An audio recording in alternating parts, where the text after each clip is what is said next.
वसुंधरा दिनानिमित्त मुंबई महानगरपालिकेच्या उद्यान विभागाने राबवलेले वृक्ष संजीवनी अभियान 2 हे नागरिक, शाळा व सामाजिक संस्थांकडून उत्साहाने स्वीकारले जात आहे।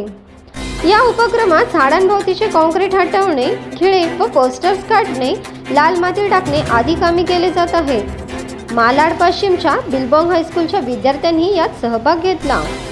पी उत्तर विभागातील उपक्रमात ताम्हण प्रजातीची 10 झाडे लावण्यात आली।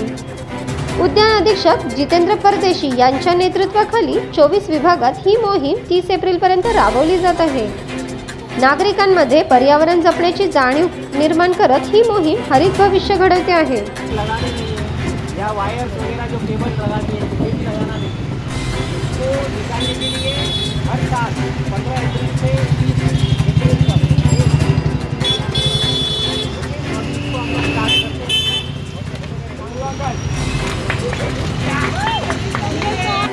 अशीच अपडेट पाहत रहा शिवकन्या न्यूजवर। बातमी विश्वात सतत खबरदार आणि जागरूक राहण्यासाठी चॅनलला सबस्क्राईब करा।